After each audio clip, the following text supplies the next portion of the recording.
ప్రయత్నం చేద్దాం.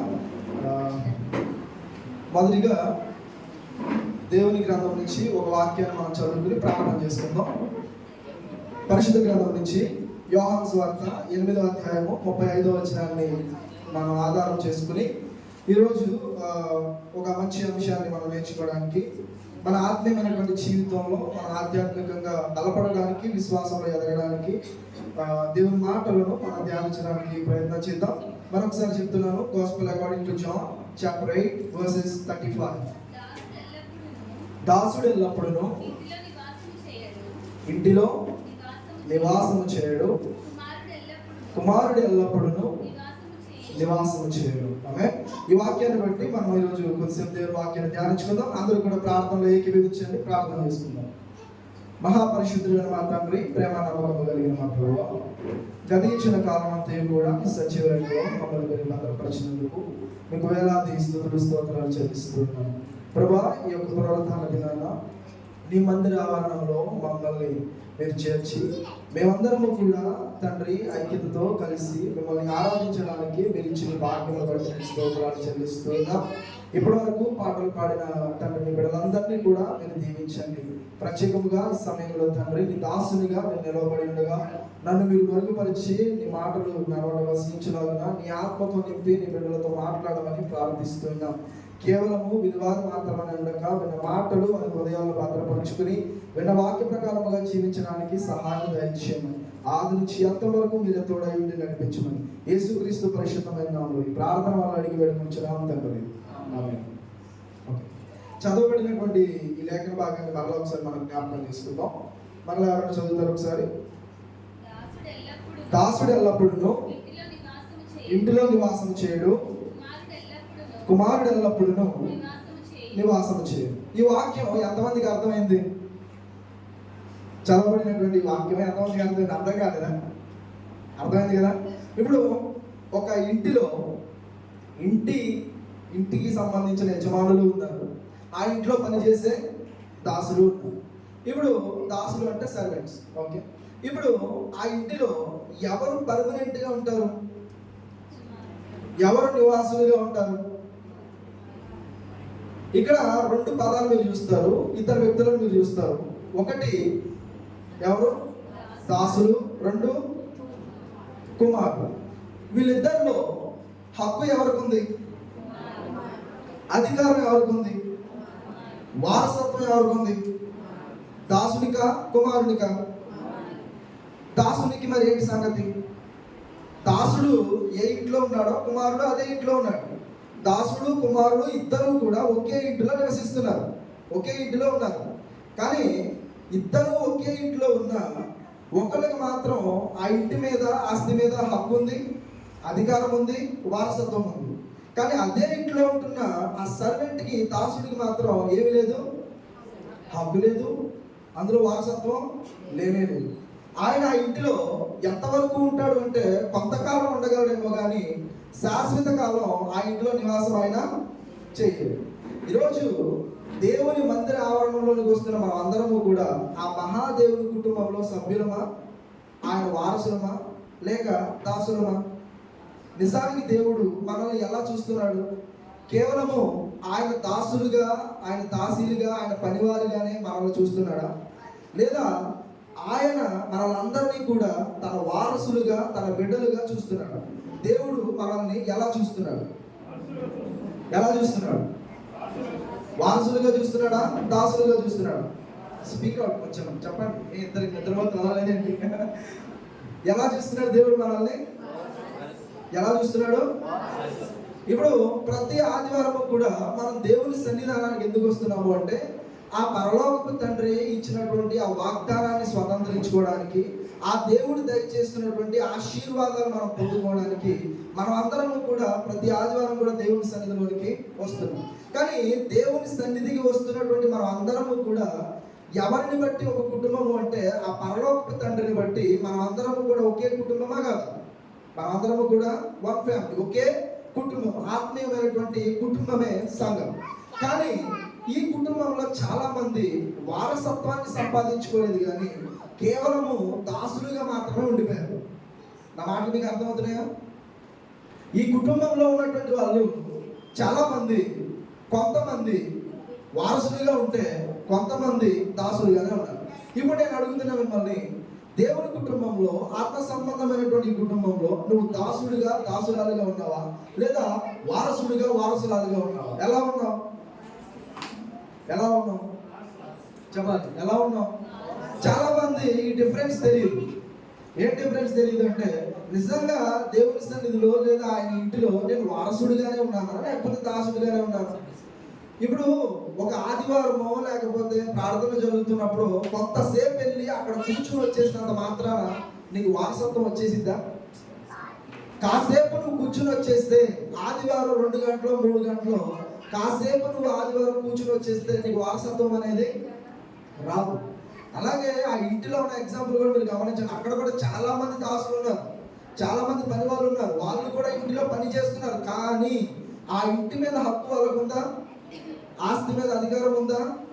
ఇక్కడ ఉన్నటువంటి మీరు అందరూ కూడా మేము నిజంగా ఆ దేవునికి వారసులము వారసురాలని అని నువ్వు అనుకుంటే, నిజముగా ఆ దేవుడు దయచేసినటువంటి ఆశీర్వాదానికి లేదా ఇస్తున్నటువంటి వాగ్దానానికి ఖచ్చితంగా మేము ఎలా ఉంటాం?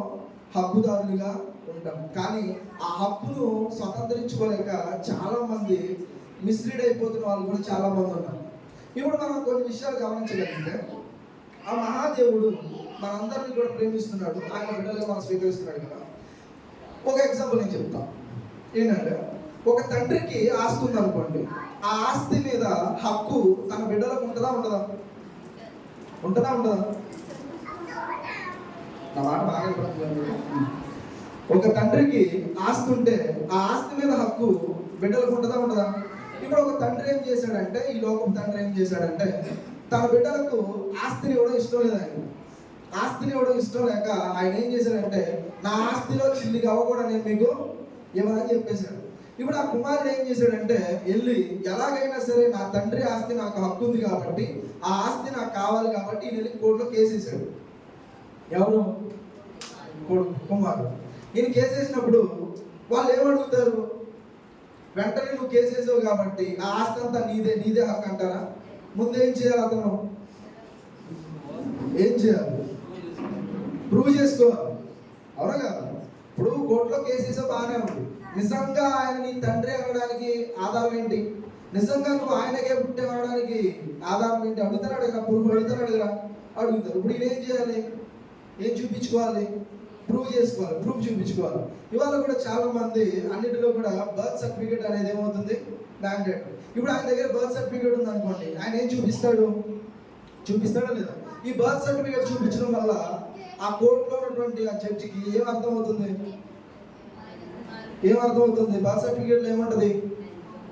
ఆయన ఎక్కడ పుట్టాడో, ఏ తేదీని పుట్టాడో, ఏ సంవత్సరంలో పుట్టాడో, దాంతో పాటు ఇంకా ఆయన ఎవరికి పుట్టాడో తల్లిదండ్రుల పేర్లు కూడా అందులో ఉంటుంది కదా. ఇప్పుడు ఆ బర్త్ సర్టిఫికేట్ చూపించినప్పుడు ఆ ప్రూఫ్ను బట్టి ఆయన నమ్ముతాడు. అలా కాకుండా తండ్రి రివర్స్లో అసలు ఇది నా కుమారుడే కాదు, ఇది నాకే పుట్టలేదు, నా కొడుకే కాదని చెప్పాడు. ఏంటి?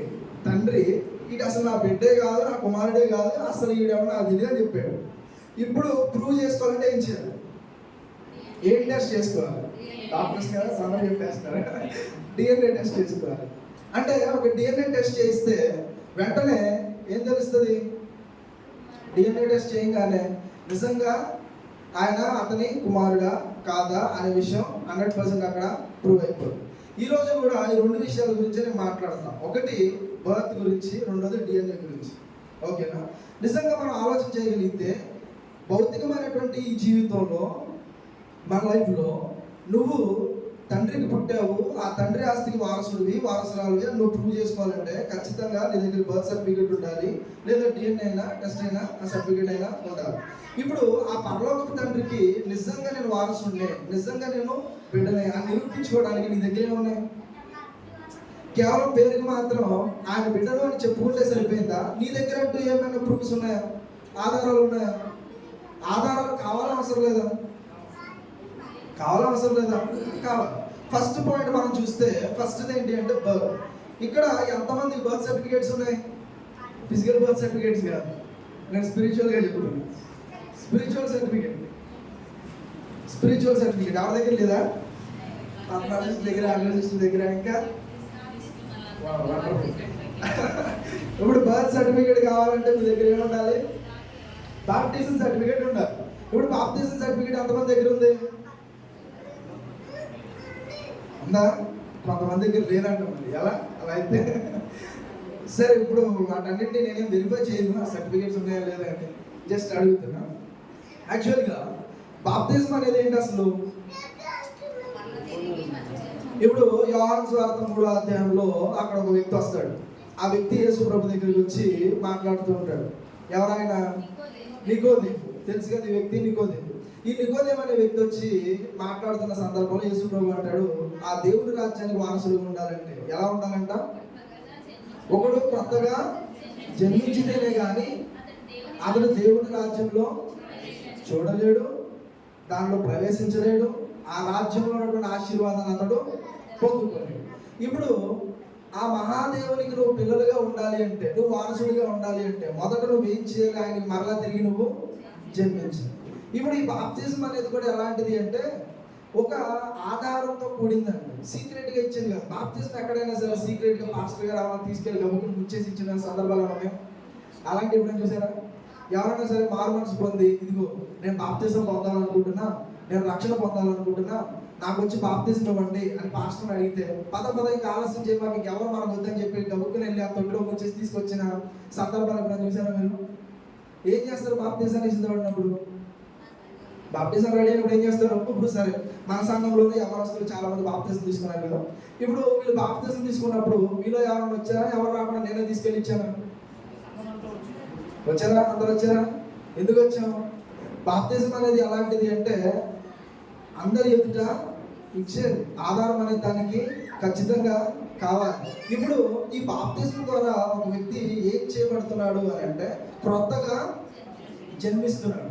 భౌతికంగా తల్లిదండ్రులకు జన్మించేటువంటి ఆ జన్మ వేరు, ఆత్మ సంబంధంగా బాప్తిజం ద్వారా ఒక వ్యక్తి జన్మించడం అనేది వేరు. ఆ జన్మించడాన్ని ఏ ప్రక్రియ ద్వారా ఎలా జన్మిస్తున్నాడు అంటే బాప్తిజం ద్వారా మనిషి మరలా తిరిగి జన్మిస్తున్నాడు. అయితే దేవుడు మనకిస్తున్నటువంటి వాటిలో కొన్ని ఉచితంగా కూడా ఇచ్చాడు. అలా ఉచితంగా ఇచ్చినవి బైబిల్లో మనకు 2 కనబడతాయి. నేను 2 నోటీస్ చేశాను. ఒకటి యేసు ప్రభు ఆయన శిష్యులకు చెప్తున్నటువంటి సందర్భంలో ఒకసారి మత్తయి సువార్త 10వ అధ్యాయం 8వ వచనం ఒకసారి చూడండి.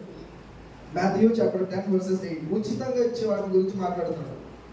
మాథ్యూ చాప్టర్ 10 వర్సెస్ 8 రోగులను స్వస్థపరచుడి, చనిపోయిన వారిని తిరిగి లేపండి,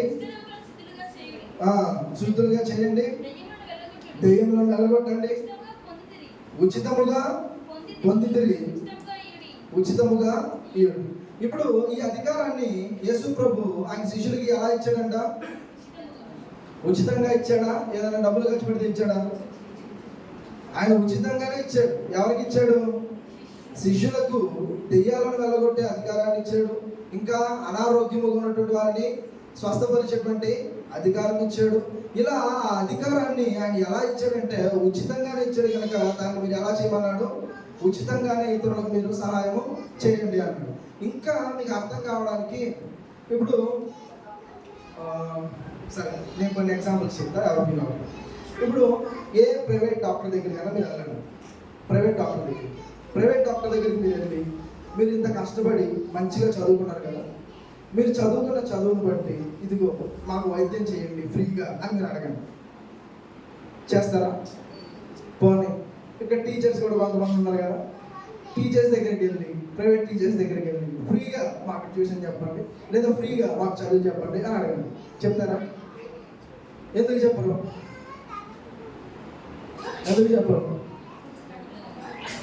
ఉచితంగా పొందలేదు కాబట్టి. రైట్ ఆన్సర్ అది. యాక్చువల్గా మనం ఉచితంగా పొందలేదు. ఇప్పుడు ఎంబీబీఎస్ చదవడానికి డాక్టర్గా ఎంత ఎఫర్ట్ పెట్టాలో, ఎంత ఖర్చు పెట్టాలో. ఇప్పుడు నువ్వు ఎందుకు ఉచితంగా నాకు వైద్యం చేయమంటే ఆయన అంటాడు, నాకేం ఉచితంగా ఈ సర్టిఫికేట్ ఏమి రాలేదు, దానికోసం నేను ఎంతో కష్టపడ్డా, దానికోసం నేను ఎంతో ఖర్చు పెట్టాను, నాకు ఉచితంగా రాలేదు కాబట్టి నేను కూడా ఉచితంగా ఏమి చేయను. ఇప్పుడు ఈ లోకంలో మనం ఏ పనిని చూసుకున్నా సరే ఉచితంగా చేసే వాళ్ళు ఎవరు కూడా లేరు. కానీ దేవుడు మాత్రం మనకి ఉచితంగా ఇచ్చాడంట. ఆయన ఇచ్చినటువంటి ఉచితంగా ఇచ్చినటువంటి ఫ్రీగా ఇచ్చినటువంటి ఇంకొకటి ఏంటి అంటే అది రోమిలకు రాసినటువంటి పత్రిక 3వ అధ్యాయము 24వ వచనం ఒకసారి చూడండి. రోమిలకు రాసిన పత్రిక 3:24 వచ్చింది. కాబట్టి నమ్మువారు ఆయన కృప చేతనే క్రీస్తు యేసునందలి విమోచనము ద్వారా ఉచితముగా. సో ఆ మహాదేవుని కృపను బట్టి యేసుక్రీస్తు ప్రభు తన రక్తము ద్వారా మనల్ని విమోచించి మనల్ని కూడా ఉచితముగానే ఎలా మారుస్తున్నాడంట? నీతిమంతులుగా మారుస్తున్నాడు. ఒక వ్యక్తి నీతిమంతుడిగా మారాలి అంటే, పరిశుద్ధుడిగా మారాలి అంటే, పాపము నుంచి దూరమై దేవునితో ఒక మంచి సహవాసాన్ని కలిగి ఉండాలి అంటే ఆ వ్యక్తి మొదట ఏమవ్వాలి? తిరిగి జన్మించాలా? అవసరం లేదా? ఇప్పుడు ఈ తిరిగి జన్మించవలసినటువంటి ఈ అవసరాన్ని, లేదా నీకు ఇస్తున్నటువంటి ఆ విమోచన, నీకు ఇస్తున్నటువంటి ఆ రక్షణ, లేదా ఆ వారసత్వము, ఆ హక్కు, ఇవన్నీ కూడా దేవుడు నీకు ఎలా ఇచ్చాడు? ఫ్రీగా ఇచ్చాడా? ఏదైనా డబ్బులు ఖర్చు పెడితే ఇచ్చాడా? ఎంత ఖర్చు పెడితే ఇచ్చాడు? ఈ లోకంలో నువ్వు కావాల్సింది ఏది కూడా నీకు ఉచితంగా రాదు. నువ్వు తినే తిండైనా, కట్టుకునే బట్టలైనా, నువ్వు చదువుకునే చదువైనా, ఏదైనా ఈ లోకంలో ఉచితంగా వచ్చేది ఏదీ లేదు. కానీ దేవుడు మనకి ఇస్తున్నవి చాలా ఇచ్చాడు.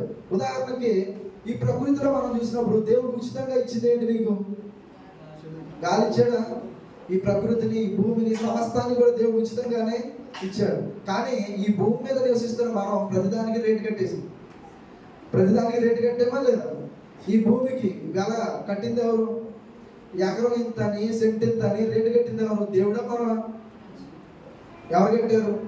నీటికి క్యాన్ కింద అని చెప్పి రేటు కట్టింది ఎవరు? దేవుడా మనమా? వాటర్ క్యాన్కి రేటు కట్టింది ఎవరు? ఇవాళ ఐసీయూకి వెళ్తే గంటకింతని, రోజుకింతని ఆక్సిజన్కి రేటు కట్టింది ఎవరు? దేవుడు ప్రతిదాన్ని మనకు ఎలా ఇచ్చాడు? ఈ ప్రకృతిలో మనం నివసించడానికి ఆయన ఉచితంగా ఇస్తే వాటికి రేటు కట్టి మనం ఏం చేస్తున్నాం? వాటిని అమ్ముకుంటున్నాం. కానీ నిజంగా ఎంత వెల ఇచ్చినా, ఎంత నువ్వు చెల్లించినా, నీ జీవితాన్ని తారబోసినా, నువ్వు కొనలేనిది ఏదైనా ఉంది అంటే అది రక్షణ. అది రక్షణ. ఆ రక్షణను దేవుడు నీకు ఎలా ఇచ్చాడంట? ఉచితంగానే ఇచ్చాడు. ఇప్పుడు మొదటిది మనం గమనించినటువంటి విషయం ఏంటి అంటే బర్త్ సర్టిఫికేట్. ఇప్పుడు కొత్తగా జన్మించిన వాళ్ళు ఎవరు? మళ్ళా జన్మించిన వాళ్ళు ఎంతమంది? బర్త్ సర్టిఫికేట్ ఎంతమంది దగ్గర ఉంది అంటే జన్మించిన వాళ్ళు సర్టిఫికేట్ ఇప్పుడు లేకపోయినా మేము బాప్తిజం ద్వారా మరలా జన్మించాము అన్నవాళ్ళు ఎవరు? సో మేము బాప్తిజం ద్వారా మరలా తిరిగి జన్మించాము, మేము ఆ సర్టిఫికేట్ కలిగి ఉన్నాము అని అనుకుంటే ఫస్ట్ దాంట్లో మీరు పాస్ అయ్యారంట. ఫస్ట్ టెస్ట్లో ఏంటంటే ఖచ్చితంగా మీ దగ్గర ప్రూఫ్ ఉంది, ఆ దేవునికి నేను వారసుని, ఎందుకంటే నేను ఆయన మరలా తిరిగి జన్మించాను. ఇప్పుడు రెండవది ఏంటి అంటే డిఎన్ఏ టెస్ట్ చేసుకోవాలి. డిఎన్ఏ టెస్ట్ ఎలా చేస్తాం? ఇప్పుడు డిఎన్ఏ టెస్ట్ అంటే దేనికోసం చేస్తారు? డిఎన్ఏ టెస్ట్ దేనికోసం చేస్తారు?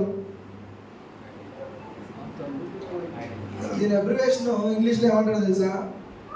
ఇంగ్లీష్లో డిఎన్ఏకి అబ్రివేషన్ ఏంటి? డిఆక్సిరిబో న్యూక్లిక్ యాసిడ్ అంట. ఇప్పుడు దీని అబ్రివేషన్ అయితే మెడికల్ టర్మ్స్లో సైంటిఫికల్గా ఒకలాగా ఉంది, కానీ నేను దీన్ని బేస్ చేసుకుని నేను డిఫరెంట్ మీనింగ్స్ ఇస్తాను. ఓకేనా? ఆ మెడికల్ ఫామ్ ఉంది, కానీ నేను ఓన్గా ఈ డిఎన్ఏకి, డికి, ఎన్కి, ఏకి, ఓకేనా, ఈ మూడింటికి వాటి నేమ్స్ ఇస్తా. వాటిని బట్టి మనం టెస్ట్ చేసుకున్నాం. ఓకేనా? మెడికల్ టర్మ్స్లో ఈ డిఎన్ఏ టెస్ట్ ఏం ప్రూవ్ చేస్తుంది అంటే ఆ తండ్రికి నువ్వు పుట్టావా లేదా అనేది నీకు ప్రూవ్ చేస్తుంది. ఇప్పుడు నేను చెప్పే ఈ 3 వర్డ్స్ ఏవైతే ఉన్నాయో, డిఎన్ఏ, ఈ 3 వర్డ్స్ ఏవైతే ఉన్నాయో, వీటిని నువ్వు అబ్జర్వ్ చేయడం వల్ల, నువ్వు సెల్ఫ్ చెక్ చేసుకోవడం వల్ల నిజంగా ఆ తండ్రికి నేను కుమారున్నా, వారసున్నా కాదా అనే విషయం కూడా నీకు అర్థమవుతుంది. ఎందుకంటే ఎందుకు ఈ విషయం నేను చెప్తున్నానంటే చాలామంది పుడుతున్నారు కానీ ఆయన వారసత్వాన్ని నిరూపించుకోలేకపోతున్నారు. ఉదాహరణకి బైబిల్లో ఎక్కడైనా సరే ఇలాంటి సందర్భం మీరు చూసారా? ఎలాంటి సందర్భం అంటే ఒక తండ్రికి పుట్టాడు, 2 కుమారులు ఉంటారు, ఇద్దరు కూడా ఒక తండ్రికే పుట్టారు, కానీ ఒకడు వారసత్వాన్ని నిరూపించుకున్నాడు, ఒకడు ఆ ఇంట్లో నుంచి గెంటివేయబడ్డాడు. బైబిల్లో ఆ సందర్భం మీలో ఎవరన్నా గెస్ చేయగలరు? ఆ సందర్భం ఏంటో? ఒక తండ్రికే 2 కుమారులు పుట్టారు, కానీ ఒకడు మాత్రం ఆ ఇంటి నుంచి గెంటేయబడ్డాడు. ఒకడు మాత్రం ఆయన ఆస్తికి, ఆయన విలువలకు, ఆయన విశ్వాసానికి వారసుడిగా నిలబడ్డాడు. ఎవరా ఇద్దరు? ఇంతకీ ఎవరా వ్యక్తి? ఇంతకీ ఎవరా కుటుంబం? 2 కుమారులు. ఒక కుమారుని గెంటేస్తారు, పోనీ ఆ కుమారుడితో పాటు తల్లిని కూడా గెంటేస్తారు, ఇద్దరిని గెంటేస్తారు. ఎవరు? ఇష్మాయేలు, హాగర్. గుర్తొచ్చింది.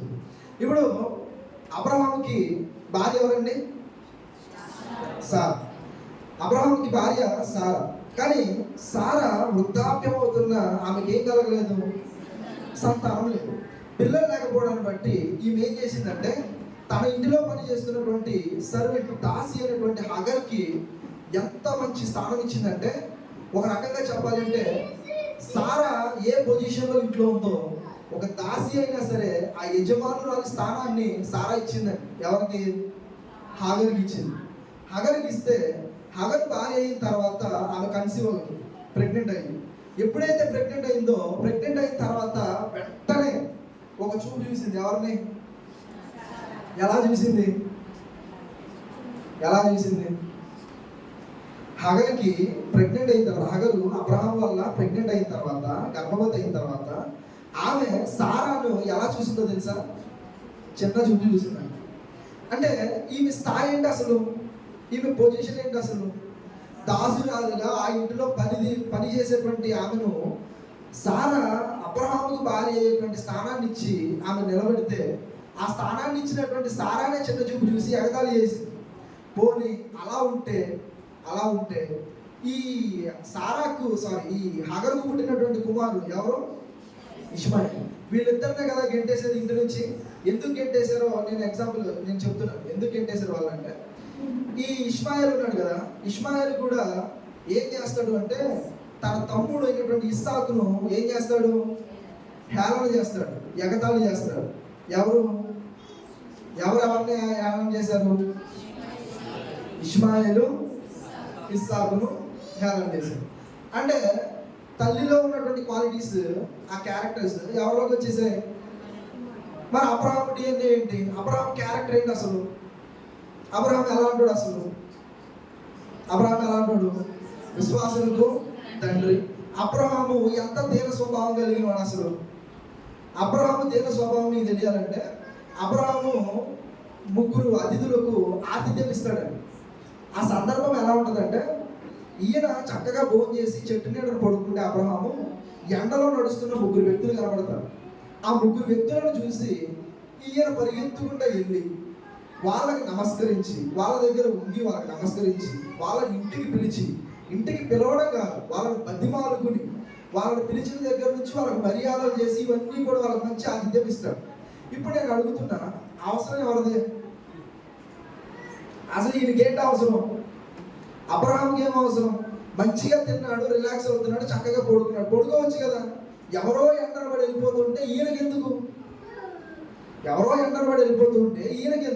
పనిమాల వాళ్ళ దగ్గరికి వెళ్ళి వాళ్ళు బతిమాలుకుని మరి ఇంటికి తెచ్చి వాళ్ళకి పెట్టాల్సినంత అవసరం ఏంటంటే, అంత స్వభావం, అంత ఆతిథ్యం ఇచ్చేటువంటి విషయంలో అంత గొప్ప దీన స్వభావాన్ని కనబడతాడు. ఇంకా దేవుని దగ్గర ప్రార్థించే విషయంలో కూడా ఎంతగా తనని తను తగ్గించుకోవడం మనకు తెలుసు. నేను ఎలాంటి వాడిని అని చెప్తాడు? నేను దుమ్మును, నేను ధూళిని, నేను మాట్లాడడానికి తెగిస్తున్నాను, సాహసిస్తున్నాను అని చెప్పి తనని తాను ఎంతగా తగ్గించుకుంటున్నాడో మనకు తెలుసు. నిజంగా ఫిజికల్గా మనం చూస్తే అబ్రహాంకు ఉన్నటువంటి వెల్త్, ఆయన ప్రాపర్టీ ఎంత అంటే నిజంగా చాలా గొప్పగా, చాలా మంచి ఆస్తిపరుడు అబ్రహాం. అవును కదా? చాలా గొప్ప ఆస్తిపరుడు. ఆయనకు ఉన్నటువంటి సర్వెంట్స్ ఎంతమందో తెలుసా? ఒకసారి అబ్రహాం యొక్క తమ్ముడు కుమారుడు లోతు పట్టబడినప్పుడు ఆయన పట్టుకుని వెళ్ళిపోతే ఈయన వెళ్ళిపోతాడు యుద్ధానికి. అబ్రహాం ఎంతమంది తీసుకుని వెళ్తాడు? 318 మందిని తీసుకెళ్తాడు. 318 మంది ఎవరంటే ఆయన సర్వెంట్స్, ఆయన సెక్యూరిటీ గార్డ్స్.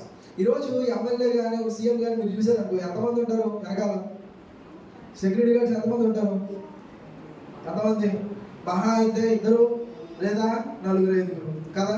ఇప్పుడు వాటిని పట్టుకునే వాళ్ళు చాలా గొప్పగా ఫీల్ అయిపోతారు వెనకాల సెక్యూరిటీ పెట్టి. కానీ అబ్రహాం ఉన్నటువంటి సెక్యూరిటీ ఎంత అంటే 318 మంది.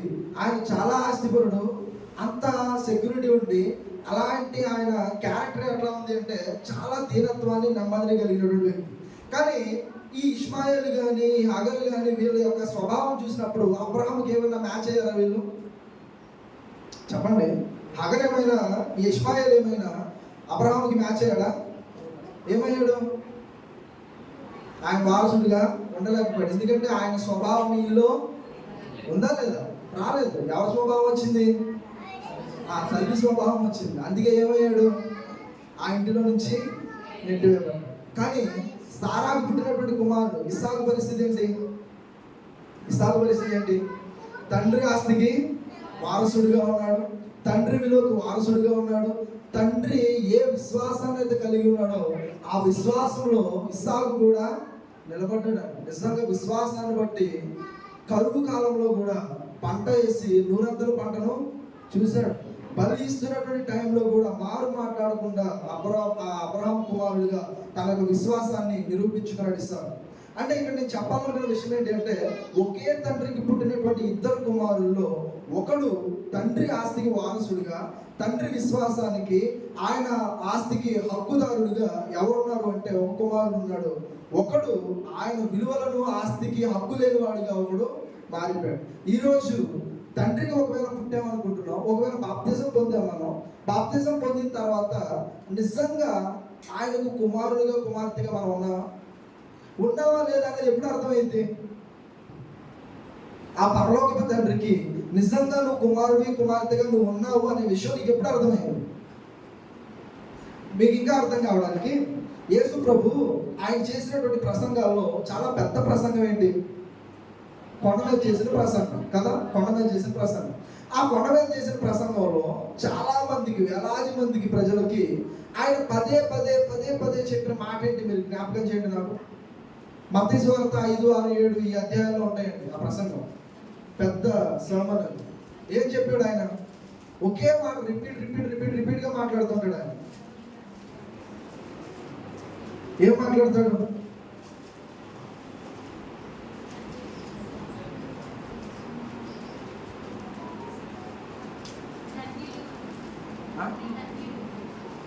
తండ్రి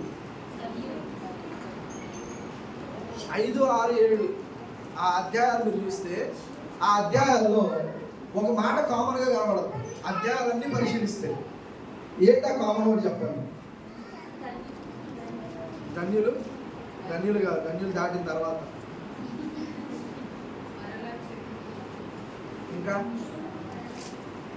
ఇంకా యేసు ప్రభు చెప్పే మాటల్లో ఒక మాట నాకు కావాలి. బైబిల్స్ ఉన్న వాళ్ళందరూ ఓపెన్ చేయండి, లేని వాళ్ళందరూ నా మొహం చూపే కూర్చోండి. ఇంకేం చెప్తారు? ఎవరు చెప్తారో చూద్దాం. నాకు కావాల్సిన ఆన్సర్ ఎవరు చెప్తారో చూద్దాం. చెప్పుచున్నాను అంతేనా? ఇందుకు ఏం చెప్తాను? నిశ్చయంగా చెప్తారా? ఏం చెప్తాను?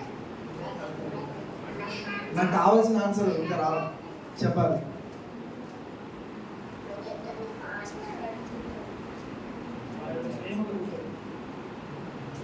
నాకు కావాల్సిన ఆన్సర్ రాలా, ఇంకా చెప్పాలి. అవి మీరు చదువుతున్నప్పుడు మీకు ఏమర్థమైంది? ఆయన ఏం చెప్పాలనుకుంటున్నాడు? అక్కడ సారాంశం చెప్పండి. ఆయన ఏం చెప్పాలనుకుంటున్నాడు? తగ్గించుకోవడం కాదు, ఇంకా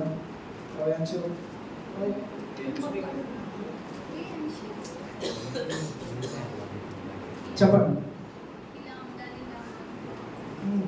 ఇలా ఉండాలి, ఇలా ఉండకూడదు. ఇంకా దేవుని వాక్యాన్ని బోధించడం. ఇంకా నేను కావాల్సింది రాదు, తండ్రి చిత్త ప్రకారంగా కొంచెం దగ్గరకు వచ్చాను. ఇంకా దేవునికి ఇది నేను కావాలనుకుంటున్నాను. దేవునికి ఆయన ఏమంటాడంటే, ఆ వాక్యాలని మీరు చూస్తే ఏమంటాడంటే, మీరు మీ పరలోకపు తండ్రికి కుమారులు అవడానికి మీరు ఇలా ఉండండి అని చెప్తాడు. కామన్గా ప్రతి సందర్భాన్ని అదే మాట్లాడతాడు ఆయన. ఆయన చేసిన ప్రసంగం అంతా కూడా ఆయన చెప్పింది ఏంటంటే, మీరు మీ పరలోకపు తండ్రికి కుమారులుగా ఉండు నిమిత్తము మీ శత్రువులు మీరు క్షమించండి, వాళ్ళ కోసం మీరు ప్రార్థన చేయండి. మీరు మీ పరలోకపు తండ్రికి పిల్లల నిమిత్తము కుమారుల నిమిత్తం మీరు ఇలా చేయండి. అంటే ఆయన చేసినటువంటి ప్రసంగంలో ఎలా నువ్వు ఉంటే ఆయన బిడ్డగా నువ్వు ఉంటావో ఆ విషయాన్ని చెప్పాడు. అర్థమైందా? ఇప్పుడు ఆ దేవునికి బిడ్డగా నువ్వు ఉండాలి అంటే ముందు నువ్వు చెక్ చేసుకోవాల్సింది ఏంటి? యువర్ బిహేవియర్, నీ క్యారెక్టర్, నీ స్వభావం, నీ ప్రవర్తన. అర్థమవుతుందా? నీ ప్రవర్తన, నీ స్వభావము, ఇవన్నీ కూడా నీకు ఏం చెప్తాయంటే ఆ దేవునికి నిజంగా నువ్వు వారసుడుగా కాదా అని చెప్తాయి. ఇప్పుడు ఇందాక నేను చెప్పిన ఎగ్జాంపుల్ మీకు కరెక్ట్ అయిందా? ఇష్మాయేల్ క్యారెక్టర్ అబ్రహాము వారసత్వానికి అబ్రహాం కుమారుడిగా ఆయన పనికిరాల. కానీ ఎవరు పనికి వచ్చాడు? ఇస్సాకు పనికి వచ్చాడు. ఈరోజు ఆ పరలోకపు తండ్రికి నిజంగా నువ్వు కుమారుడుగా కుమార్తెగా నీకు అర్థం కావాలి అంటే నీ స్వభావాన్ని బట్టి నీ ప్రవర్తనను బట్టి అర్థమవుతుంది. ఇప్పుడు నిజానికి నీ స్వభావము నీ ప్రవర్తన అనేది వాక్యాన్ని బట్టి ఒకసారి నువ్వు పరిశీలన చేసుకో. నిజంగా ఎలా ఉన్నా నేను ఆయన వారసత్వానికి నిజంగా ఆ తండ్రికి వారసుడిగానే ఉన్నానా, లేదా ఏదో దాసుడిగా కాసేపు వచ్చి కూర్చొని వెళ్ళిపోయేలాగా ఉన్నానా, ఎలా ఉన్నా నేను ఈరోజు అనేది ఒకసారి మనం గమనించుకుందాం. ఒకసారి బైబిల్ గ్రంథంలో మీరు చూడగలిగితే డి అనేది నేనేం చెప్తున్నాను అంటే డి అనే కదా, డికి నేనేం చెప్తున్నాను అంటే డెడికేషన్. ఓకేనా? D for dedication. డెడికేషన్ అంటే అర్థం ఏంటి? సమర్పణ భావం, అంకిత భావం. ఓకేనా? D for dedication. ఈ డెడికేషన్ అనేది ఇందులో ఉండాలి. ఈ డెడికేషన్, ఈ అంకిత భావం, ఈ సమర్పణ భావం దేంట్లో ఉండాలి? పనిలో ఉండాలి. ఇప్పుడు వైద్య వృత్తికి లేదా డాక్టర్స్గా కిరణ్ బ్రదర్ అలాగే దిగా సిస్టర్ ఉన్నారు. వీళ్ళ పనిలో ఏముండాలి? అంకిత భావం ఉండాలి, సమర్పణ భావం ఉండాలి. అలా ఉన్నప్పుడు ఏమవుతుంది అంటే ఎవరైనా అనారోగ్యంగా ఉన్నా ఎమర్జెన్సీగా ఉన్నా వాళ్ళు ఏం చేస్తారంటే గబుక్కుని వెళ్ళి వాళ్ళకి సహాయపడగలుగుతారు. అలా కానీ లేరనుకోండి, వీళ్ళ పనిలో వీళ్ళు డెడికేషన్గా లేరనుకోండి, ఎవరు ఎలా ఏమైపోతున్నా మాకు సంబంధం లేదు అన్నట్టుంటారు. ఇప్పుడు ఆత్మ సంబంధంగా మనం మాట్లాడుకుంటే ఈ డెడికేషన్ అనేది మనకి దేనిలో ఉండాలి? ఎవరి కోసం ఉండాలి? దేవుని కోసం, దేవుని పని కోసం ఆ సేవా భావం లేదా ఆ డెడికేషన్, మనకి అంకిత భావం అనేది, సమర్పణ భావం అనేది ఉండాలి. మనలో ఎంతమందికి దేవుని పని విషయంలో నాకు అంకిత భావం ఉంది అని చెప్పేవాళ్ళు ఎంతమంది? సమర్పణ భావం ఉంది అని చెప్పేవాళ్ళు ఎంతమంది? దేవుని పని కోసం సమర్పణ భావం నాకు ఉంది అనేవాళ్ళు ఎంతమంది? సమర్పణ భావం అంటే, అంకిత భావం అంటే, డెడికేషన్ అంటే దేవుని పని కోసం. ఒక పని దేవుని కోసం నేను చేయాలి అని అనుకున్నప్పుడు అది ఏ కష్టమైనా, ఏ నష్టమైనా, ఎంత అడ్డు, ఎలాంటి పరిస్థితులు ఉన్నా నేను చెయ్యాలి అని నువ్వు నిర్ణయించుకో. అవునా కాదు? ఇప్పుడు అలాంటి అంకిత భావం ఎంతమందికి ఉంది? ఆదివారం సమయానికి రావడానికి మాకు అంకిత భావం లేదు, ఇంకా దేవుని కోసం పని చేయడానికి మాకు అంకిత భావం ఎక్కడి నుంచి వస్తుంది అంటారా? నిజానికి బైబిల్లో కూడా ఒక ఎగ్జాంపుల్ మీరు చూడగలిగితే, ఒక వ్యక్తి మీకు అందరికీ తెలిసిన సందర్భమే. లూకాసు వార్త 10వ అధ్యాయం 25వ వచనంలో, లూకాసు వార్త 10వ అధ్యాయం 25వ వచనంలో, ఇదిగో ఒకప్పుడు ధర్మశాస్త్రోపదేశం లేచి, బోధకుడా నిత్య జీవానికి వారసు రావడానికి నేనేం చేయాలి అని అడిగాడు. ఈ సందర్భం మీకు తెలుసు కదా, ఒక వ్యక్తి వచ్చి యేసు ప్రభుని ఏమడిగాడు? ఏమవడానికి అడిగాడు? వారసుడు అవడానికి, దాసుడు అవడానికి? ఏమవడానికి? వారసుడు అవడానికి. ఇప్పుడు వారసుడు అంటే ఆయన ఇప్పుడు ఏం కోరుకుంటున్నాడని అర్థం? వారసుడికి ఏముంటాయి? హక్కు ఉంటుందా? తండ్రి ఆస్తి మీద హక్కు ఉంటుందా? ఉండదా? అధికారం ఉంటుందా? ఉండదా? అంటే ఇప్పుడు ఈయన ఏం కోరుకుంటున్నాడు అంటే ఆ తండ్రి ఆస్తికి నేను వారసుడిగా ఉండాలి అని కోరుకుంటున్నాడు. అలా కోరుకుంటున్నప్పుడు ఇంకా ఏమడిగాడు ఆయన? ఎలా అడిగాడంట? శోధిస్తూనే అడిగాడు. అయితే ఆ తర్వాత 2 ఆజ్ఞలు చెప్తారు కదా, ఏమేంటి ఆజ్ఞలు? ఎలా ఉండాలి? దేవుణ్ణి పూర్ణ హృదయంతో, పూర్ణ మనసుతో, పూర్ణ శక్తితో నువ్వు ఆయన్ని ప్రేమించాలి. రెండవది నిన్ను వల్ల నీ పొరుగువాడిని ప్రేమించాలి. ఇలా నిన్ను వల్ల నీ పొరుగువాడిని ప్రేమించాలి అన్నప్పుడు వెంటనే ఆయన అడిగినటువంటి క్వశ్చన్ ఏంటి అంటే, ఇంతకీ పొరుగువాడు ఎవరు? ఇంతకీ పొరుగువాడు అంటే ఎవరు? ఆ కింద ఒక ఉపమానం చెప్తాడు. ఏంటా ఉపమానం? మంచి సమరయుని ఉపమానం. మంచి సమరయుని ఉపమానంలో ఒక వ్యక్తి ఎక్కడి నుంచి ఎక్కడికి వెళ్తున్నాడంట? యెరూషలేము నుంచి యెరికో పట్టణానికి దిగి ఆ కొండ మీద నుంచి దిగి వెళ్తా ఉంటాడు. వెళ్తా ఉన్నప్పుడు ఆయన వెళ్తున్నటువంటి టైంలో దొంగలు చేంజ్ చేస్తారు, ఆయన్ని కొట్టేసి ఆయనకు ఉన్నటువంటి అంతా కూడా లాక్కుని వెళ్ళిపోతారు. అలా ఆయన దెబ్బలతో కొట్టుకుంటుంటే ఆ సమయంలో ఒక లేవీ వెళ్తాడు, తర్వాత యాజకుడు వెళ్తాడు. వెళ్ళిన వాళ్ళు చూసి చూడనట్టు వాళ్ళు ఏం చేస్తారు? వదిలేసి వెళ్ళిపోతారు. చివరికి ఎవరు వస్తారు అక్కడికి? ఒక సమరయుడు వస్తాడు. ఆ సమరయుడు వచ్చి అతన్ని చూసి అతని మీద జాలిపడి అతనికి వైద్యాన్ని చేయించి అతనికి ఎంతైతే ఖర్చు అయిందో ఆ ఖర్చు అంతా ఎవరు పెట్టుకున్నారు? ఇప్పుడు సమరయుడు పెట్టుకున్నాడు.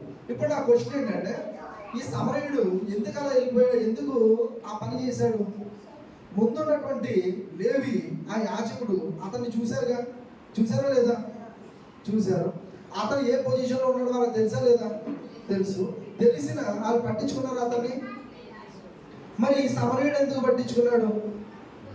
పోనీ ఆయన ఏమన్నా సమరయుడికి ఏమన్నా బంధువా, పోనీ ఫ్రెండా, పోనీ ఏమన్నా రిలేటివా?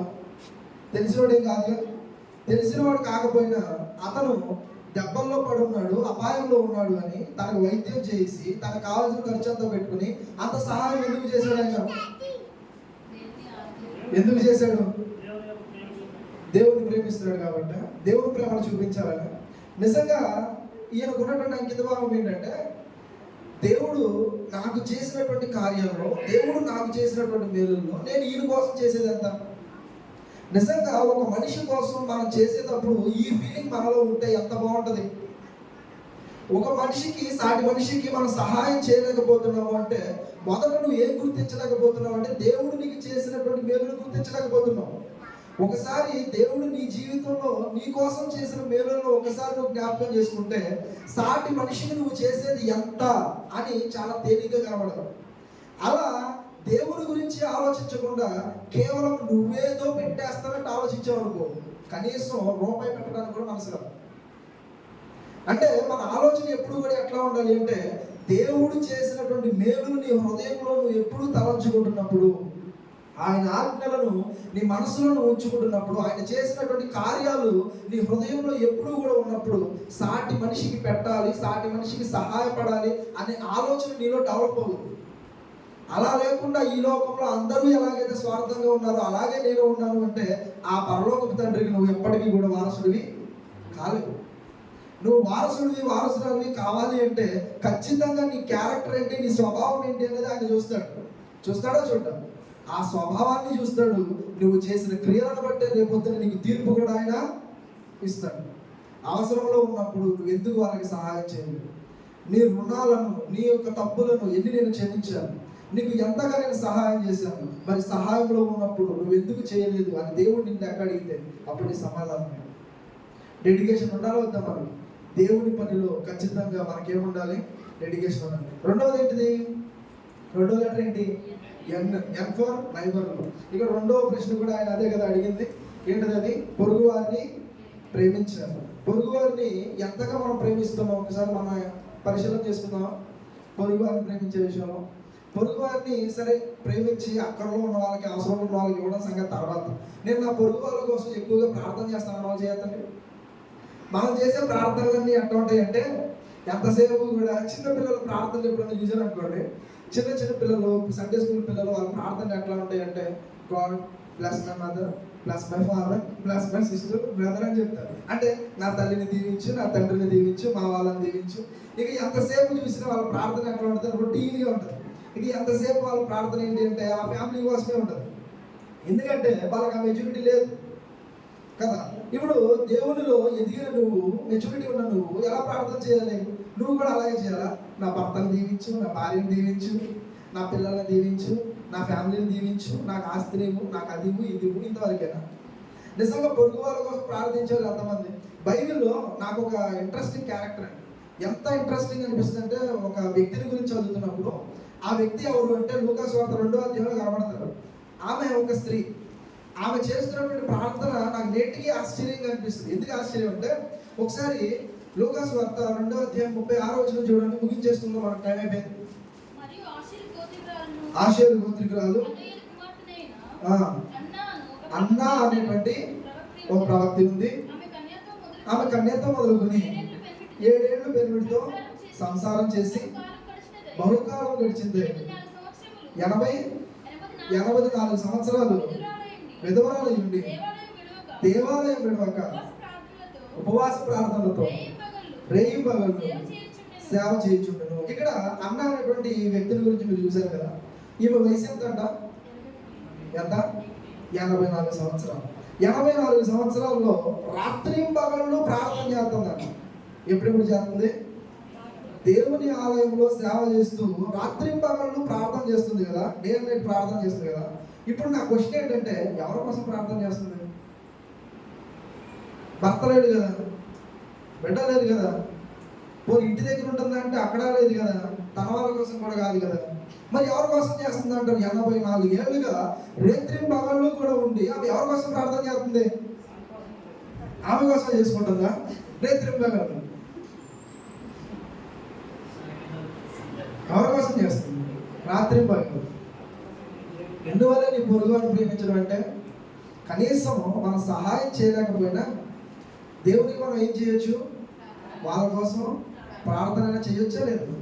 నిజంగా మనం సాటి వ్యక్తుల కోసం మనం ఏదో అంటే మనం ఉన్నప్పుడు మనం పెట్టడంలో తప్పేం లేదు, కానీ లేనప్పుడు కనీసం వాళ్ళ కోసం ఏం చేయగలగాలి? ప్రార్థన చేయగలగాలి. అన్న నిజంగా చాలా ప్రార్థన పరు. రేత్రి భగవాళ్ళు కూడా ఎంత గొప్పగా తన వారందరి వరకు, పొరుగు వారందరి వరకు ప్రార్థించడం మనం చూడొచ్చు.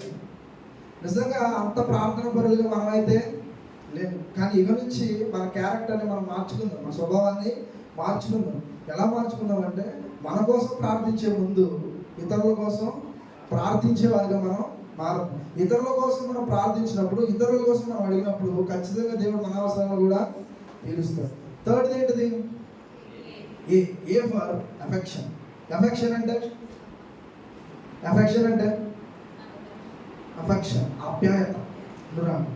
ఈ అఫెక్షన్ అనేది ఖచ్చితంగా మనలో ఉండాలని అవసరం లేదా? అవసరం లేదా? ఇప్పుడు మనలో ఉందా లేదా? Question mark. ఇప్పుడు ఈ అఫెక్షన్ అనేది మనలో ఉందా లేదా? ఆప్యాయత ఉందా లేదా? పోనీ మనలో ఒకరి పట్ల ఒకరికి ఆప్యాయత ఉండాలా వద్దా? ఇప్పుడు కొన్ని మతాల్లో మీరు చూస్తే, ఫర్ ఎగ్జాంపుల్ ముస్లిమ్స్ మీరు చూసారనుకో, ముస్లిమ్స్ని వాళ్ళ మందిరానికి వెళ్ళి ఆరాధన చేసుకున్నటువంటి తర్వాత వాళ్ళు ఒకరినొకరు పలకరించుకునే విధానం ఎలా ఉంటుంది? వాళ్ళు హగ్ చేసుకుంటారు, కౌగిలించుకుంటారు, అంటే ఒక ఆప్యాయతను అక్కడ చూపిస్తారు. కానీ ఈరోజు దేవుని సంఘంలో మనమే ఉన్నాం, ప్రతి ఆదివారం వస్తాం, వచ్చి హడావిడిగా నా ఇంట్లో వంట చేసుకోవాలని చెప్పి వెళ్ళిపోయి ఎంతమంది? కనీసం మీరేనా? మీరు ప్రతిదీ ఒప్పుకుంటారు. అంటే హడావిడిగా ఏదో పని గుర్తొచ్చి వెళ్ళిపోయి ఎంతమంది? అంటే వెళ్ళిపోకూడదా? నా పని నాకు ముఖ్యం కాదని మీరు అడగొచ్చు. నేను అలా అనట్లేదు. ఇప్పుడు దేవుని ఆలయంలో మనం వచ్చినప్పుడు ఒకరి పట్ల మనకు ఒకరికి ఏముండాలి? అఫెక్షన్ ఉండాలా వద్దా? ఆప్యాయత ఉండాలా వద్దా? మనం వారానికి కలుస్తున్నప్పుడు ఎలా ఉన్నారు, ఏంటి, మంచి మర్యాదలు అడుగుతా ఒకరి పట్ల ఒకరు మంచి ఆప్యాయతను కలిగి ఉంటే ఎంత చక్కని రిలేషన్ డెవలప్ అవుతుంది, మనకి ఎంత బాగుంటుంది చూడడానికి. కనీసం ఆదివారం ఆరాధన అయిపోయిన తర్వాత ఒకరినొకరు పలకరించుకుని షేక్ హ్యాండ్ ఇచ్చుకునే వాళ్ళు ఎంతమంది ఉన్నారు? లేరని కాదు, కానీ ఉన్నారు. కాబట్టి కొంతమంది ఏంటి అంటే ఏదో హడావిడిగా పని ఉందని అదుందని వెళ్ళిపోయే వాళ్ళు ఉన్నారు. అంటే వాళ్ళు ఏం చూపిస్తున్నారు అంటే, నాకు ఈ అఫెక్షన్ కంటే, వీళ్ళతో సంబంధం కంటే నా పని నాకు ముఖ్యం అని అంటారు అన్నమాట. అంతే కదా. ఇప్పుడు వారం అంతా నువ్వు ఎక్కడ ఉన్నావు? ఇంట్లోనే కదా. వారం అంతా ఏం చేస్తున్నావు? అదే పని కదా. ఒకరోజు లేట్ అయితే ఏం పోయింది? అలా కదా. ఒకరోజు దేవుని సన్నిధికి వచ్చినప్పుడు అందరినీ పలకరించి అందరితో మంచి అఫెక్షన్ కలిగి ఉంటే ఎంత చక్కగా ఉంటుంది, ఎంత బాగుంటుంది. అదంతా వదిలేసి ఏదో నా పాటికి నేను వచ్చానా, కాసేపు కూర్చున్నానా, అటెండెన్స్ వేయించుకున్నానా, వెళ్ళిపోయారంటే నువ్వు అప్పుడు వారసుడు అవ్వో. ఏమవుతావంటే ఏదో దాసుడు అవుతుంది. అర్థమవుతుందా? దేవుని సన్నిధిలో, ఆయన కుటుంబంలో నిజంగా నువ్వు వారసుడు అవ్వాలి అంటే ఖచ్చితంగా నువ్వేం చూపించాలి?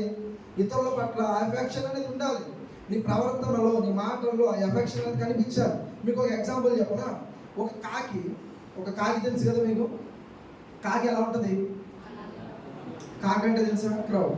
ఇప్పుడు ఈ కాకి నల్లగా ఉందంట. ఈ కాకి ఏమనిపించిందంటే ఒక రోజు పావురాన్ని చూసి, ఈ పావురం చాలా తెల్లగా అందంగా ఉంది, అందరూ చక్కగా దీన్ని పెంచుకుంటున్నారు, మంచిగా నేను కూడా పావురంలాగా మారిపోతే ఎంత బాగుంటుంది అని చెప్పి ఇదేం చేసిందంటే ఒక రోజు వైట్ పెయింట్లో వెళ్ళి మునిగి వచ్చిందండి. వైట్ పెయింట్ వేస్తుంటే బాగా మునిగి రాగానే ఇదేమనుకుందంటే, పావురం ఎలాగైతే తెల్లగా ఉందో ఇప్పుడు నేను కూడా తెల్లగా అయిపోయా అనుకుంది. ఇప్పుడు కలర్ అయితే మేనేజ్ చేసేసింది. ఎవరు? కాకి. మేనేజ్ చేసేసిన తర్వాత ఇప్పుడు ఏమనుకుంది? నెక్స్ట్ వచ్చే టాస్క్ ఏంటంటే నడక. ఇప్పుడు పావురం నడక వేరు, కాకి నడక వేరు. కాకిని ఎప్పుడైనా అబ్జర్వ్ చేస్తే అది మామూలుగా గెంతుతో నడుస్తున్నట్టు దాని నడక డిఫరెంట్గా ఉంటుంది. ఇప్పుడు ఇదేం చేసిందంటే, ఎలాగోలా కష్టపడి ట్రైనింగ్ తీసుకుని పావురం ఎలా నడుస్తుందో నేను కూడా అట్లాగే నడవాలని కష్టపడి పావురం లాగా నడవడం స్టార్ట్ చేసింది. ఇప్పుడు తిండి దగ్గరికి వచ్చాం, ఫుడ్. యాక్చువల్గా పావురాలు ఎప్పుడు కూడా ఏం తింటాయి? గింజలు, ఒడ్లు ఇవే తింటాయి. ఇప్పుడు కాకి ఎక్కువ ఏం తింటది? నాన్ వెజ్, మాంసాహారం అన్ని తినేస్తూ ఉంటుంది. ఇప్పుడు ఇదేం చేసిందంటే, నేను మారాలి కాబట్టి నేను ఇది మార్చుకోవాలని, ఆహారం మార్చుకోవాలని ఎలాగోలా కష్టపడి ఇది కూడా దానిలాగానే ఒడ్డు గింజలు అవి ఇవి తినడం స్టార్ట్ చేసింది. ఓ రోజు ఇవన్నీ ఆనందంగా పక్షులు, పావురాలు ఇవన్నీ కూడా అరుస్తూ ఉంటే దీనికి కూడా ఆనందం వచ్చి అరిసిందంట. ఎట్లా అరిస్తుంది ఇది? ఇప్పుడు అలా అరిసేసరికి ఏమైపోయింది? దొరికిపోయింది కదా. ఇప్పుడు దీని పరిస్థితి ఏంటంటే, మారాలనుకుంది, రంగు మారింది, తర్వాత నడక మార్చుకుంది, ఆహారం మార్చుకుంది. కానీ ఈ వాయిస్ దగ్గరికి వచ్చేసరికి, మాట దగ్గరికి వచ్చేసరికి ఏమైపోయింది? మార్చుకోలేకపోయింది. ఎందుకంటే మార్చుకునే అవకాశం దానికి లేదు. అది పుట్టుకతో వచ్చింది, దానికి సహజ స్వభావం, దానికి మార్చుకునే అవకాశం దానికి లేదు. కానీ మార్చుకునే అవకాశం దేవుడు మనకి ఇచ్చాడు. గుర్తుపెట్టు, అన్నిటినీ మార్చుకునే అవకాశం మనకి ఇచ్చాడు దేవుడు. నీ స్వభావాన్ని మార్చుకునే అవకాశం ఇచ్చాడు, నీ పై వేషధారణను మార్చుకునే అవకాశం ఇచ్చాడు, నీ నడవడికను మార్చుకునే అవకాశం ఇచ్చాడు, నీ మాటను మార్చుకునే అవకాశం ఇచ్చాడు, నీ ఆహారాన్ని మార్చుకునే అవకాశం ఇచ్చాడు. దేవుడు ఇంత మంచి అవకాశం ఇస్తూ ఉన్న మారని వారు ఎంతమంది ఉన్నారు? పోనీ మారేవని సంతోషపడే వాళ్ళు ఎంతమంది అంటే, దేవుళ్ళో లేకముందు నా బట్టలు అట్లా ఉండేవి, దేవుళ్ళో మారిన తర్వాత నా బట్టలు ఇట్లా ఉన్నాయి. అంటే పై వేషధారణ మార్చేసుకుని, పై రూపాన్ని మార్చేసుకుని ఏమంటారు అంటే నేను మారిపోయాను. కానీ అక్కడే ఆగిపోయారు చాలామంది. బట్టలు మార్చుకున్నంత మాత్రాన, పై వేషాన్ని మార్చుకున్నంత మాత్రాన పూర్తిగా నువ్వు మారిపోయినట్టు కాదు. కొంతమంది పై వేషధారణలో మారిపోయారు, అక్కడి వరకే ఆగారు. కొంతమంది నడకలో ఆగిపోయిన వాళ్ళు ఉన్నారు, కొంతమంది మాటల్లో ఆగిపోయిన వాళ్ళు ఉన్నారు. ఇలా పూర్తిగా మారాలి అనుకున్న ఎక్కడో ఒక దగ్గర ఆగిపోయిన వాళ్ళు ఎంతోమంది. మనం ఎక్కడ ఆగిపోయాం? చాలామంది బట్టల దగ్గర మారిపోయారు. ఇంకా కొంతమందికి ఉండొచ్చు అదే విషయం. కొంతమంది నడవడిక, నడిచే విషయం, మన క్రియలు, వాటిలో కొంతమంది నేను కొన్నిటిని మార్చుకున్నా కానీ ఇంకా మార్చుకోవాల్సినవి ఉన్నాయి అనేవాళ్ళు కూడా ఉన్నారు. మాటలు, దేవుళ్ళో లేనప్పుడు నా మాటలు అలా ఉండేవి, నేను అలా మాట్లాడేవాడిని, నేను అలా తిట్టేవాడిని, అలా బూతులు మాట్లాడేవాడిని. కానీ ఇప్పుడు కూడా మధ్య మధ్యలో కొన్ని వస్తున్నాయి అనేవాళ్ళు కూడా ఉన్నారు. ఉన్నారా లేదా? పూర్తిగా మారలేదు కానీ, అంటే మన బిహేవియర్ అంతా ఎట్లా ఉంటుంది అంటే, కొంచెం అటు కొంచెం ఇటు మారాలనుకుంటాం కానీ అవి మాత్రం అప్పుడప్పుడు కొన్ని అలా వచ్చి కనబడుతూ ఉంటాయి మనకు. అంటే దానికైతే మారే అవకాశం లేదు, కానీ మనకి అవకాశం ఉందా లేదా? ఉందా లేదా?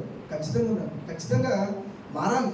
ఎందుకంటే దానిని బట్టే దేవుడిని తీర్పు తీరుస్తాడు, దానిని బట్టే నిరూపించబడుతుంది నిజంగా నువ్వు ఆయనకు వారసుడుగా వారసురాలుగా కాదా. అర్థమవుతుందని చెప్పే విషయాలు ఏమేమి ఉండాలి? DNA ఫామ్ చెప్పాడు. ఒకటి డెడికేషన్, అంకిత భావం ఉండాలి దేవుని పనిలో, సమర్పణ భావం ఉండాలి. రెండోది ఎలా ఉండాలి? నైబంధంలో ఇతరులను ప్రేమించేవారిగా ఉండాలి. మూడోది ఎలా ఉండాలి? అఫెక్షన్, ఒకరి పట్ల ఒకరికి ఆప్యాయత అనేది ఉండాలి. ఇంకొక వచ్చిన మనం చూసుకుని ముందుకు వెళ్ళిపోతాం. గలతీయులకు రాసిన పత్రిక 4:1 గలతియన్స్ చాప్టర్ 4 verses 1. మరియు నేను చెప్పేది అనగా, వారసుడు అన్నిటికీ కర్తయ్య ఉన్నను, బాలుడై ఉన్నంత కాలం అతనికి దాసునికి ఏ భేదం లేదు. ఎంతమందికి అర్థమైంది? ఎంతమందికి అర్థమైంది? మళ్ళా చదువుతారా? నేను చెప్పినది ఏమనగా, వారసుడు అన్నిటికీ ఎలా ఉన్నాడంట? కర్తయ్య ఉన్నను, బాలుడై ఉన్నంత కాలము అతనికి దాసునికి ఏ భేదం లేదండి. ఏమర్థమైంది మీకు? దాసుడికి కుమారుడికి తేడా లేదంట.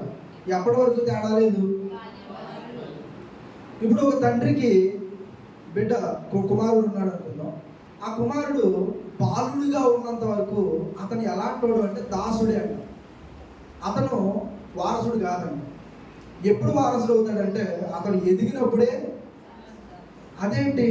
పుట్టినప్పుడు నా బిడ్డ నాకు వారసుడే కదా, ఎదిగితేనే ఎందుకు వారసుడు అవుతాడు? ఉదాహరణకి ఇప్పుడు చిన్నపిల్లలు ఉన్నారనుకోండి, చిన్నపిల్లలు వాళ్ళు ఏం చేస్తారు అంటే ఏదైనా సరే చెప్తేనే చేస్తారు. ఉదాహరణకి మన ఇంట్లో మన బీరువాలో డబ్బులు ఉన్నాయి అనుకుంది. డబ్బులు ఉన్నప్పుడు పిల్లలు నాకు డబ్బులు కావాలనుకున్నప్పుడు మనం ఏం చేస్తాం? నువ్వు తీసుకెళ్ళి ఇస్తావా? వాడి బీరువా తాళాలు ఇచ్చి నువ్వు ఎంత కావాలని తీసుకుంటావా? ఏం చేస్తాం? చాబీ ఇచ్చేసి నీకు ఎంత కావాలన్నా తీసుకెళ్ళాను అంటావా? ఇప్పుడు అతన్ని కుమారుడే కదా, నీ వారసుడే కదా, అన్నిటికీ నీకు ఏదైతే ఉందో వాటన్నిటిలో హక్కు ఉందా లేదా? నీకు హక్కు ఉన్నా అతనికి నువ్వేమో అంటే ఆ బిరువ తాళాలు ఇవ్వవు. ఎందుకని? అతను పిల్లవాడు, అతను ఎదగల, అతను మెచ్యూరిటీ లేదు. అందుకే ఏం చేస్తావు? నువ్వే ఏం కావాలో తీసి ఇస్తావు. ఇప్పుడు పిల్లల స్వభావం అంతా ఎట్లా ఉంటుంది అంటే, తల్లి ఏం చెప్పిందో అదే చేస్తావు, పెద్దోళ్ళు ఏం చెప్పారో అదే చేస్తారు. ఒకవేళ నువ్వు ఎందుకు చేయలేదు అని అన్నారు అనుకోండి, వాళ్ళు ఏమంటారు? నువ్వు చెప్పలేదు కానీ అన్నారు లేదా? ఈ విషయం తల్లునికి బాగా తెలుస్తుంది, పేరెంట్స్కి. ఇప్పుడు ఏదైనా సరే మీరు బయటికి వెళ్ళి రాగానే ఏ అమ్మాయి ఇది ఎందుకు చేయలేదని మీ అమ్మాయిని అడిగారు అనుకోండి, ఏమంటది? నువ్వు వెళ్ళేటప్పుడు చెప్పేలా చెప్పకుండా ఎందుకు చేస్తారంట. అంటే దాని అర్థం ఏంటి? పిల్లల స్వభావం అంతా ఎట్లా ఉంటుంది అంటే చెబితే చేద్దామనే స్వభావం. దాసుడి స్వభావం కూడా అంతే. దాసుడి పని ఏంటి? చెప్తే చేయాలన్నా, లేకపోతే తన సొంతంగా తను చేయొచ్చా? అందుకే అన్నాడు, ఎదగనంత వరకు, పిల్లలుగా ఉన్నంత వరకు దాసుడికి నీకు ఎలాంటి డిఫరెన్స్ అనేది లేదు. ఇప్పుడు దేవుని యొక్క సన్నిధిలో ఆయన ఆశీర్వాదాలకు నువ్వు వారసుడిగా ఉండాలి అంటే నువ్వు ఎలా ఉండాలి?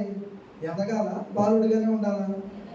నేను మరలా తిరిగి జన్మించా బాప్తిజం ద్వారా నువ్వు అక్కడే ఆగిపోయావు, బాలుడిగానే నువ్వు ఉన్నావు అనుకో, ఆయన ఆశీర్వాదాలకు నువ్వు వారసత్వాన్ని సంపాదించుకోవాలి. నువ్వు నిజంగా ఆ దేవుని ఆశీర్వాదాలను నువ్వు సంపాదించుకోవాలంటే, వారసత్వాన్ని సంపాదించుకోవాలంటే ఖచ్చితంగా నువ్వేమవ్వాలి? ఎదగాలి. ఎదిగిన కుమారుడికే తండ్రి బాధ్యత ఇస్తాడు, అధికారం ఇస్తాడు, ఆ ఆస్తి మీద హక్కును కూడా ఇస్తాడు. నువ్వు ఎదగనంత వరకు నువ్వు ఇలాగే ఉంటే ఆ హక్కు మాత్రం నీకు ఎప్పటికీ కూడా రాదు. కేవలం నువ్వు ఎలాంటి వాడు అంటే ఏదో కేవలం వచ్చి కూర్చుని వెళ్ళిపోయే జాబితానే తప్ప, ఒక దాసుని క్వాలిటీయే తప్ప ఆ తండ్రి ఇంటిలో యజమానుని లేదా వారసత్వాన్ని ఎప్పటికీ కూడా నువ్వు సంపాదించుకోవాలి. చివరికి ఒకే ఒక వాక్యం, పేతురు రాసిన మొదటి పత్రిక 3:9 వచ్చింది. 1 Peter 3:9.